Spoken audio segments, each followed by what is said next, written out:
আসসালামু আলাইকুম। আজকে আমরা যেই টপিকটা নিয়ে আলোচনা করব সেটা হচ্ছে সিম্পলিফিকেশন অফ সিএফজি। সিএফজি সিম্পলিফিকেশনের ক্ষেত্রে আমাদের প্রথমেই যেই নিয়মটা মানতে হবে সেটা হচ্ছে রিমুভ নাল প্রোডাকশন, পরবর্তীতে রিমুভ ইউনিট প্রোডাকশন এবং পরবর্তীতে রিমুভিং ইউজলেস or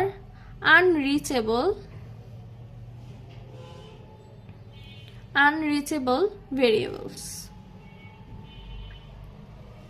ঠিক আছে, তবে একটা প্রবলেম সলভ করে দেখি। given as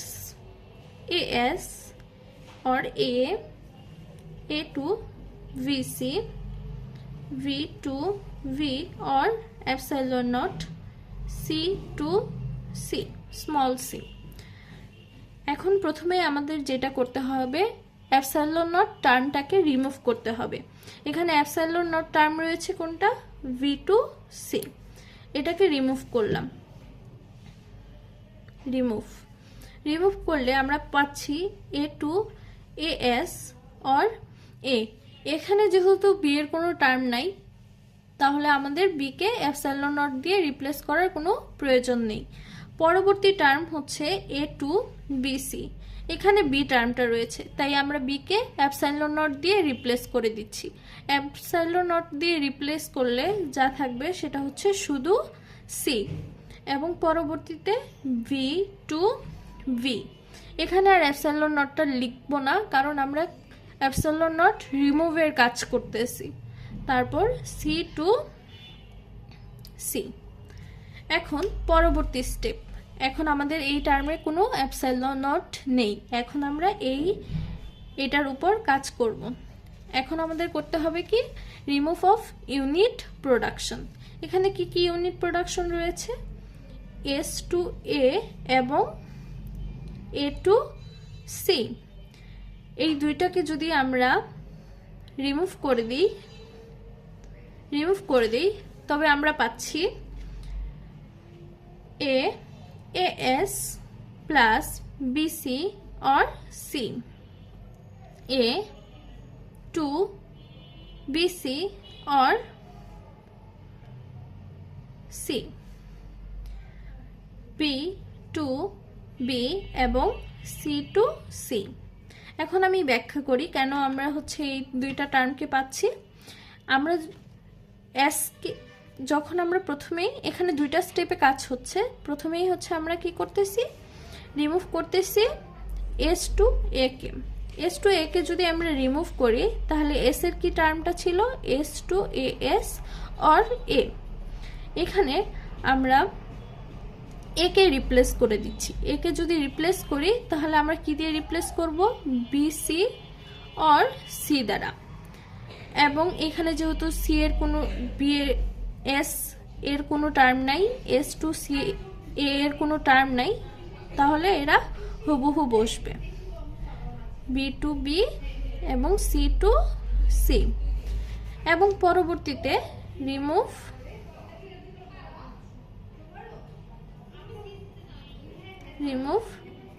A to C. A to C কে রিমুভ করলে আমরা কি পাচ্ছি, প্রথমে S to A S or BC. এখানে আমরা সিটাকে রিপ্লেস, এখানে এর কোনো টার্ম নেই, তাই এই পুরো টার্মটাকে আমরা এখানে লিখে দিলাম। তারপর আসছে কি বি টু ভি, এখানেও কোনো টার্ম নেই, এবং সি টু সি, এখানেও কোনো এর টার্ম নেই। তবে আলটিমেট রেজাল্ট হচ্ছে এটা, যেটা আমি এখানে লিখেছিলাম একসাথে রিমুভ করার পরে। এবং পরে আমাদের কাজ করতে হবে কি, এখন আমাদের আসল কাজ সেটা হচ্ছে ইউজলেস অথবা আনরিচেবল ভেরিয়েবলগুলোকে আমরা রিমুভ করে দেব। তাহলে আমাদের কি কি ছিল, টার্ম ছিল S to A S or BC or C, V to V, C to C. এখন আমরা এখানে কাজ করব ইউজলেস ভেরিয়েবলগুলোকে রিমুভ করব। ইউজলেস ভেরিয়েবল রিমুভ করার ক্ষেত্রে আমাদের প্রথমে করতে হবে এখানে যে টার্মিনাল টার্মগুলো রয়েছে সেগুলো শুরুতেই আমাদের লিখে ফেলতে হবে স্টেপ 1-এ। স্টেপ 1-এ ভেরিয়েবলগুলো টার্মিনাল ভেরিয়েবলগুলো লিখলাম। A terminal, B terminal, C small C. এই হলো টার্মিনালগুলো। এবং আমাদের পরবর্তীতে কি করতে হবে, W1 নিতে হবে। W1 এর মধ্যে কারা যাবে এখন দেখতে হবে। আমাদের এই টার্মিনাল সিম্বলগুলো কাদের থেকে ডিরাইভড হয়ে এখানে এসেছে। তো হচ্ছে এখন দেখি এরা হচ্ছে কাদের থেকে ডিরাইভড হয়েছে। যেমন এ ডিরাইভ হয়েছে এস থেকে। তারপর বি ডিরাইভড হয়েছে বি থেকে। এবং সি ডিরাইভড হয়েছে সি থেকে। তারপর W2। এখন W2 সেম একই কাজ করতে হবে, দেখতে হবে এরা কে কোন সিম্বলকে ডিরাইভ করছে। এখন আমাদের কি করতে হবে, সেম একই কাজ করতে হবে, দেখতে হবে এই সিম্বলগুলো কোন সিম্বল থেকে ডিরাইভড হয়ে এখানে এসেছে। তো আমরা চেক দিই, এখানে এস ডিরাইভড হয়ে এস থেকেই এসেছে। বি সি সব ডিরাইভড হয়ে এস থেকেই, এস আছে আগেই, বি আছে, সিও আছে। তো দুইটা টার্মই সেম, তাই হুবহু লিখে দেব। আমাদের প্রথম ফ্রেজের কাজ শেষ, বা স্টেপ 1-এর কাজ শেষ ধরতে গেলে। এখন আমাদের কি করতে হবে, একটা গ্রামার লিখতে হবে ফ্রেজ 1-এর জন্য। গ্রামারটার বেসিক রুল কিরকম আমরা তো জানি। প্রথমে হচ্ছে ভেরিয়েবলগুলোকে লিখতে হবে, তারপর হচ্ছে টার্মিনালগুলোকে, তারপর হচ্ছে পি প্রোডাকশন, এবং বসাতে হবে হচ্ছে স্টার্টিং পয়েন্ট। ওকে, তাহলে শুরু করি। যেহেতু এখানে দেওয়াই আছে, এখান থেকে লেখা শুরু করলাম।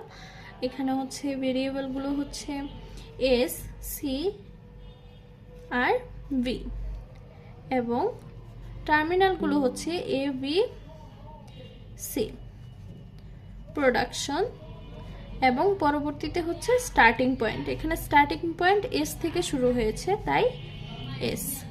এখন নিচে আমরা প্রোডাকশনগুলোকে লিখে দিই। যেহেতু এখানে কোনো পরিবর্তন হয়নি, তাহলে S2 AS or BC or C, B2 B, C to C। ওকে, এখন হচ্ছে ফ্রেজ 2 বা স্টেপ 2। স্টেপ 2 এর ক্ষেত্রে আমরা কাজ করব স্টার্টিং পয়েন্ট থেকে। তাহলে y is equal to starting point S। এখন আমাকে দেখতে হবে S কাদের ডিরাইভ করে। তাহলে y2 is equal to S derive করতেছে, এই যে এখানে দেখি S ডিরাইভ করতেছে S নিজেকেই নিজে ডিরাইভ করতেছে S, তারপর আছে V এবং C, আর তো কেউ নেই।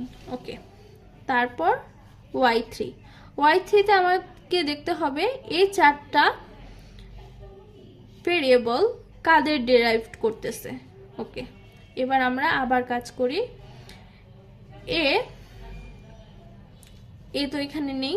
ওকে, আর কি কি আছে, বি, এই যে বি হচ্ছে ছোট বি কে হচ্ছে ডিরাইভ করছে, সিও স্মল সি কে ডিরাইভ করছে। ওকে, তাহলে লিখবো A S B C C V. তারপর y4 এ আমরা এই টার্মিনালটাকে আবার চেক দিব। চেক দেওয়ার পরে দেখেন রেজাল্ট সেমই আছে। তার মানে আমরা একটু সুন্দর করে লিখি S B C A C B C. Okay, আর কেউ নেই। যখনই এই টার্মিনাল আর এই টার্মিনাল হুবহু সেম হয়ে যায়, তখন আমরা আর সামনে এগোবো না। এখন আমাদের করণীয় আবার নতুন একটা গ্রামার লিখতে হবে। এই পুরো ফাংশনটার জন্য। তাহলে গ্রামার লেখার বেসিক নিয়ম আবার লিখতে হবে। নন টার্মিনালগুলো আগে, নন টার্মিনালগুলো লিখে ফেললাম, তারপর আসবে টার্মিনাল, পরবর্তীতে হচ্ছে এখানে আমরা হচ্ছে পি প্রাইম ধরলাম যেহেতু একটা নতুন প্রোডাকশন, যদিও কোনো চেঞ্জ হয়নি তবুও এটা নতুন প্রোডাকশন তাই হচ্ছে পি প্রাইম ধরবো, এবং স্টার্টিং পয়েন্ট তো আগেরটাই। ওকে, এবার প্রোডাকশনটা লিখে ফেলি। S prime S to A S or BC or C, V to V, C to C। ওকে, এখানেই হচ্ছে আনসার।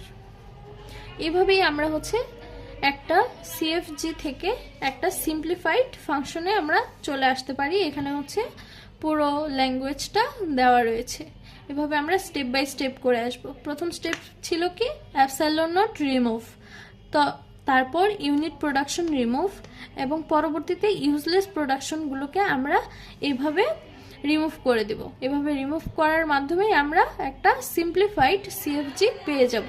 Thank you.